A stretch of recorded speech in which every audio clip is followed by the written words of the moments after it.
Les bois rosiers font toujours la fierté des jardiniers. Bien que classiques, les roses se déclinent en effet en de nombreuses variétés et habillent le jardin avec une élégance toute colorée. Mais pour qu'elles soient belles, ces fleurs parfois fragiles ont besoin d'un peu d'aide. Or, ici, pas besoin d'engrais chimiques ou de pesticides à base de produits chimiques mauvais pour la planète. Avec quelques produits économiques tirés du placard ou même piochés dans votre jardin, vos roses auront une floraison exceptionnelle et une bonne résistance aux maladies. Découvrez avec nous les engrais naturels et autres astuces de grand-mère pour avoir de magnifiques rosiers. 1. Les meilleurs engrais naturels pour les rosiers. Outre un bon compost, de nombreux fertilisants naturels peuvent aider au développement de vos rosiers. Pour faire le plein d'éléments nutritifs, oligo-éléments, etc., vos plantations de roses peuvent compter sur d'autres engrais organiques pour un effet coup de fouet. Les engrais naturels tirés de la cuisine pour la fertilisation des rosiers. Les peaux de banane sont riches en potassium, fer et magnésium. Elles sont à enterrer au niveau du pied du rosier après les avoir découpés en morceaux.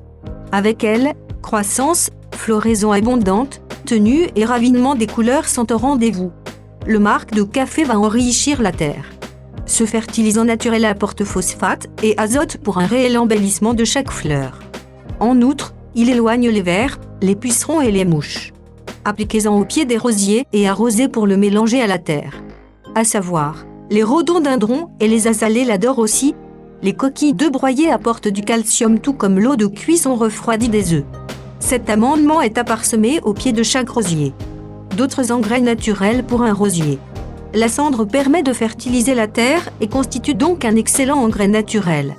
Après avoir tamisé vos cendres, vous pouvez les appliquer au pied du rosier ou en mélanger à l'eau pour l'arrosage.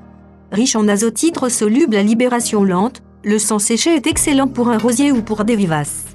Il offre un feuillage plus coloré et une croissance durable.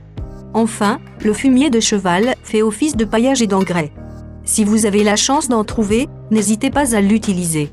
Par contre, si vous décidez de fumer un rosier, utilisez plutôt du fumier décomposé que du fumier frais qui peut brûler les racines. 2. Chassez les pucerons qui s'y attaquent. Dès l'arrivée des beaux jours, les plantes sont envahies. Heureusement pour le jardinier, les solutions naturelles ne manquent pas contre les pucerons. 2 cuillères à café de savon noir avec 1 litre d'eau dans un vaporisateur feront des merveilles. Sinon, pensez aux orties qui sont un excellent engrais naturel riche en azote en plus de chasser ces petites bêtes indésirables. Laissez macérer environ 3 à 4 poignées de feuilles d'ortie dans un arrosoir d'eau. C'est à 10 jours de macération suffiront avant de filtrer. Puis il faudra arroser chaque rosier avec cette mixture. Pour les rosiers, on peut aussi mélanger 4 doses d'eau pour une dose de lait. Vaporisez ce mélange sur et sous les feuilles à traiter. 3. À planter au pied des rosiers.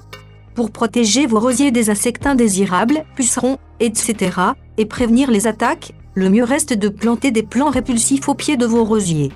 Parmi les meilleurs protecteurs contre les pucerons, il y a les œillets d'Inde et les capucines.